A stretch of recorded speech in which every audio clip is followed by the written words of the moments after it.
अगर आप भी चाहते हैं कि आरसीएम म्यूजिक के वीडियो सबसे पहले आप तक पहुंचे, तो लाल बटन को दबा के चैनल को सब्सक्राइब जरूर करें और साथ में बेल आइकन को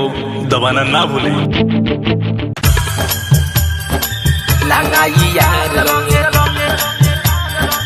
चोली भात रंगे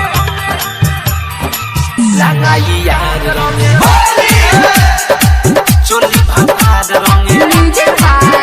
परवेश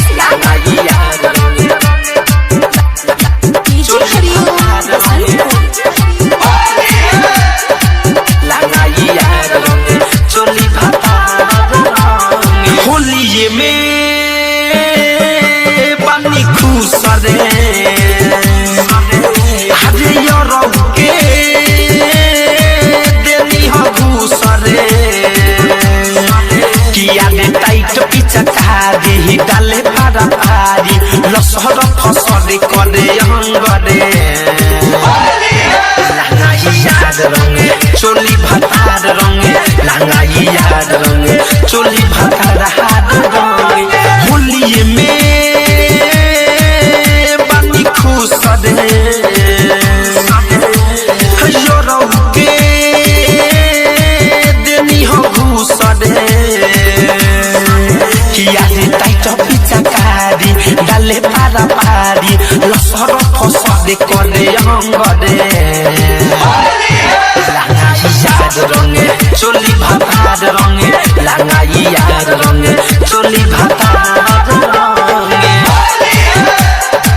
लांगाई याद रंगे चोली भातार रंगे लांगाई याद रंगे चोली भातार रंगे साउंड रिकॉर्डिंग स्टूडियो लाल बिल्डिंग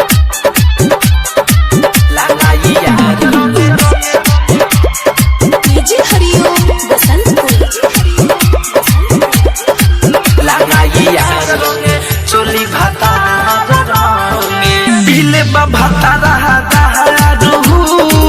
बातें न तनी को समझौता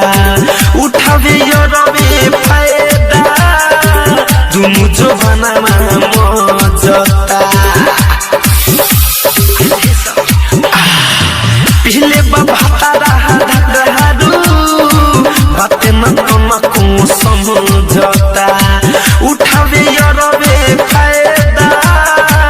दुनु जो बनावा मजता नैहर से आइल रहे पागल आइल नैहर से आइल रहे पागल आइल यरवे करता बाबी जंगरे लांगाई याद रंगे चोली भातार रंगे लांगाई याद रंगे चोली भातार रंगे लांगाई याद रंगे साउंड रिकॉर्डिंग स्टूडियो चोली भातार रंगे चोली भातार रंगे याद रंगे चोली भातार रंगे पूरा अपन देहिया देनी बीरज सतिहारी के धड़कन धनंजय सुना मजा डबल पिचकारी के पूरा अपन देहिया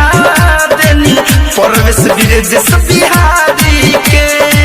विवेक धड़कन धनंजय सुना मजा डबल पिचकारी के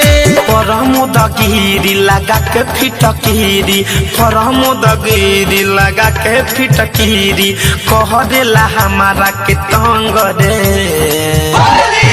लांगाई याद रंगे चोली भातार रंगे लांगाई याद रंगे चोली भातार रंगे होलिये में बानी खुश रे के देनी हो घूस रे